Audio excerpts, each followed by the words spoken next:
Hello everybody, Marty Richards with Greater Richland Tourism here today, and we are bringing you some really cool news and a heads up on an event that will be happening very soon on Sunday, August 23rd, 2 o'clock here at the Richland Center Auditorium. And I'm literally blessed today to have Cheryl Baxter with us today, and some of you might remember her as Cheryl Hayes. Well, Cheryl Baxter. Cheryl Baxter Hayes. No, now it's Cheryl Baxter Ratley. Oh, there we go. There you go. Okay. So it was Betty Hayes. Yep. She actually started her dance school before she got married. Okay. So she married Lee Baxter. There we go. So it's Betty Hayes Baxter. So I was around for a lot of this, and I did not know all of that. So that's news. She married Lee Baxter. Lee That's Baxter, and then it became, right. And but she kept Hayes. She was ahead of her time. Yes, she was. She was. She was, because she started her studio in '47, right after the war. Okay. So thank you for you're joining us. welcome. We're really happy You're to have you. And we're just having a short discussion with you to kind of give us a little preview of what to expect on Sunday. But then also, we just want to hear a little background, a little bit of the story, because I know I have questions. I'm born and raised in the area, so I've always been familiar with the Betty Hayes School of Dance and their productions. So I'm very familiar. But I know part of the story. Can you kind of share with us a little bit of your mom's journey to where we are today? Sure. She grew up in Milwaukee. She was the big city girl. She took dance starting at age 5. And then she toured a little bit with the Maxine Zipper dancers. They actually got a hearse that they were traveling around in, because there weren't limos back then. Right. So they said they were in this hearse traveling all around Wisconsin. Oh my goodness. They did USO shows. They did state fairs with, I guess, the radio stars in those days were Lulabelle and Scotty. I don't know them, do you? I've heard of them. I worked in radio for a little while. So did you hear about them? I've known of them, yes. So she would tour, and then at age 17, senior in high school, after living in the big city all her life, her father got sick. And he had Huntington's chorea, and so he had to move the family back to Blue River, where the rest of his family was. Okay. So they just thought that was a good move. It was her senior year. Oh my goodness. And so she thought her world was coming to an end. I bet. I bet. Moving out.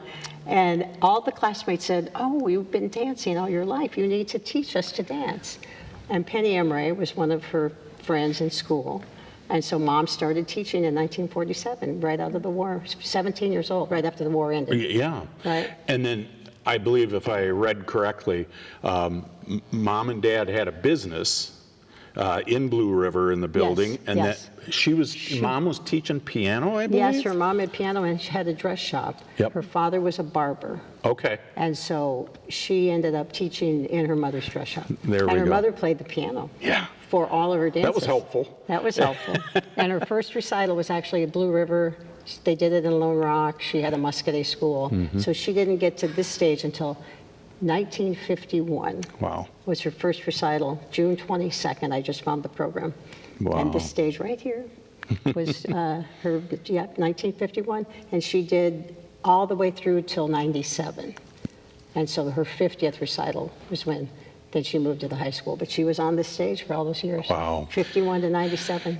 And then I know part of the recognition coming on Sunday, the 23rd, is the fact, well, there's two things, I think, because it was news to me that she's recognized by the Guinness Book of World Records. So just a real quick, can you tell us about that? She is the longest running dance teacher in the world. Longest career as a dance teacher is the title. And so we got her the title at 76 years and 4 months. Now I have to up it.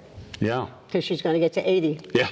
So I'm waiting till 80's done. Yes. And then I'll send everything back to London. There we go. So it's a big process. Yeah. You have to you have to prove 1947 that the school's been running until like 4 years ago is when I got it. So I had to prove everything. I had to send every program. I had to, I found check stubs. I found a little stub from 47, if you can believe that. Wow. That somebody wrote Betty Hayes School of Dance. Yeah. It was probably $1, maybe $1 or 50 2. cents. Yeah. So I sent that, I had to send all kinds of things. Sure. Recognitions from the state. I had governors that had sent her letters, congratulatory letters from her 20th or 50th Okay. or 70th. I sent them all away. Neat. And so there's in my mind, there's recognition of Oh, that. that's a big Guinness World Record holder. But then also, they will be dedicating the stage. Stage, Betty Hayes Baxter Legacy Stage. Yep, and that's well earned, That's absolutely, so because wonderful. being born and raised, I always would relate that, that should be the Betty Hayes Baxter stage. That Yes. makes complete sense. Yes, So it's been a wonderful stage. Now I do Yes. have to bring up, Okay. because I know this has been a family affair. Correct. And it's kind of like taking over the family business, I believe, It's a true, little bit. true. And help me out then what your journey was, because you started dancing at a very young age. On this stage at 2.5. Oh, wow. She wanted me on stage. 2.5. Yeah, she wanted me on stage before I was 3. Oh, wow.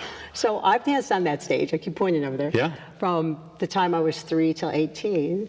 And then I would come back and do the big years. I'd come back for the 40th or the 45th. I fell off the stage right on the stage left doing my Cats number, because we didn't realize I was a surprise. I was doing Cats the musical, and I was in Detroit. So I came back, surprised her, made my husband learn the Cats combination, put a wig on, a unitard, the makeup. I said, hey, I'll teach you half of the number, and then we'll go in the audience like I do in the show. Sure. Well, I didn't know they had a wire that was holding up a piece of scenery stage left. So I go down those stairs, I trip over Get the into the wire, wire. I hit the edge, my leg puffed up like that big. I'm running around these chairs as a cat, and Yep. people are like, are you okay? Are you okay? I'm like, shh, I'm a cat. Show must go on, right? But I put my hand on my leg, and it was like, Oh, my goodness. it blew up, and then oh dear. So that was my experience. I've loved the stage, but I didn't know there was going to be a wire on the stage left little side. surprise. Little surprise. And then you've gone on, I know, to appear in several movies, yes. and people might have seen you in some. Can you share a couple of Xanadu those? was my first one, Yeah. which was, I was only out there 3 months. I moved out there in 1978, and we started filming. And I moved out there at the end of 78, and we started filming in 79. So Okay. it was Gene Kelly Yep. and Olivia Newton-John. Yep. And so then for years I knew Gene, I got to assist him on other movies. There was a Coppola film called One from the Heart that I assisted Gene on and worked with Francis Ford Coppola. Oh, I was in Death Becomes Her. I was the stand-in dancing for Meryl Streep. Oh, neat. That was fantastic. And I did the movie Tap, Muppets. Yep. That was my favorite. Yep. One of my favorites. The movie Tap with Gregory Hines. I just did The Accountants too with, I'm trying to think of his name now. Ben Affleck. Ben There we Affleck. go. Yep. His name didn't come to me. Yep. He did a little hoedown. Okay. Well, So, very, yeah. very cool. A lot of movies. Thank you for sharing Oh, that. you're welcome. That's You're just, like I said, I remember Xanadu. Yeah. Because that was my age group, and that was a Right. big deal. And whoever I was dating at that time, I remember that was huge. We had to go see Yeah. it because you were appearing in that movie. Dead serious. Yeah. That was. Oh, thank you. So, Yeah, and I enjoyed it better than the critics did. Did so. you? Well, now it's a cult classic. It is, yes. It plays all the time. Yep. And we have all our reunions every year we get together. Oh, neat. They just asked me to come this year, but I was here. So. Very cool. Well, thank you so much you're welcome. for joining us, and we look forward to the dedication of the Betty Hayes Baxter stage here in the Richland Center City Auditorium, and that's August 23rd at Yes, 2 o'clock. 2 o'clock. We will And be here. Are you going to favor us with a number? Is there any There'll be a entertainment? lot of talking. A lot of talking. We're going to Okay. be talking about the stage, and we're going to be, some past teachers, students that became sure. teachers are coming. Todd Albaugh is the MC. Okay. And my friend David Salutis is going to, he was the singing ringmaster at the Circus World Museum. Baraboo. Yep. Baraboo.